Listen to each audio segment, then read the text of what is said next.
medyo madilim pa. Pero, eto, ma-inspire kayo dito. Kasi kanina, during my devotion, may nakita akong isang encouragement na naman na para sa lahat. This is why we need to focus more on Jesus, more on God. Dito sa Psalm 16 verses 8 to 11, sinabi dito, I keep my eyes always on the Lord. So, bakit ba? Bakit lagi sinasabi na we need to focus our eyes to Jesus? Alam niyo kung bakit? Kasi itong mundo, di ba? Kita naman natin napakagulo na.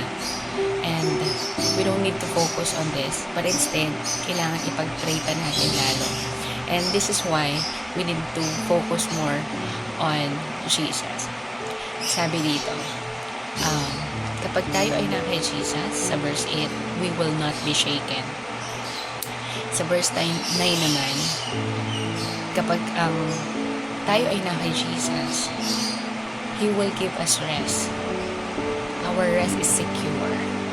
Sa verse 10, sinabi naman dito that if we will focus on Him, He will not abandon us in the realm of death. Or let your faithful one see decay. Doon naman sa 11, sabi, you make known to the path of my life, you will fill me with joy in your presence. Your eternal pleasures at your right hand. Tingnan nyo, no? Ang ating Panginoon ay alam na kung anong pangangailangan natin. Pero itong nangyayari sa paligid natin, since we have free will, nangyayari talaga to. At mangyayari talaga ang dapat na mangyari. But we need to focus on Him because He is in control. So, despite of everything, no kaguluhan, nung ginawa tong psalm na ito, hindi naman peaceful noon eh. Maraming kabi-kabilaan na nangyayari sa paligid. Pero, sinabi nung psalmist na nagsulat na ito, diba, is, he will keep his eyes focused sa Lord. And let's do the same. Kasi napakagulo talaga ng mundo. Kung makikita mo, maiiyak ka na lang eh, na bakit ito nangyayari. And sa bansa natin, Lord, diba, kung meron tayong question with what's happening right now, let's do that questioning in prayer.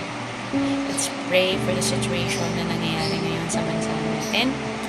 Pamula dun sa leader natin, sa presidente natin, pababa.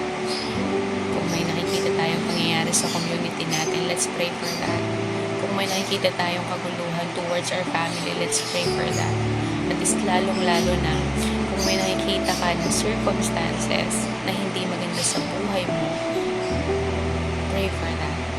Hindi mo kailangan magreklamo sa mundo, sa social media. Doon tayo mag-focus sa Lord at doon natin sabihin lahat. Yun lang guys, kasi if you will read the Psalm 16 verse to 8, actually itong buong Psalm, grabe, hindi dito sinabi na ang saya nila kasi puro magaganda yung nangyayari sa buhay nila. No. Kung babasahin nyo yung buong Psalm, they choose to focus on God, praise God despite of everything what is happening. So I encourage everybody to pray, to focus to the Lord, whatever circumstances that we are right now. Kabi-kabila man ang kaguluhan. Let's focus to God and pray for that situation. Kasi ang Diyos lang ang merong kakayahan na magbuhin ang sitwasyon na nakikita nating magulo or sitwasyon na meron tayo ngayon. Okay? So, don't forget to read your Bible to know more about our God, to know more about Jesus. Bye! Happy Sunday!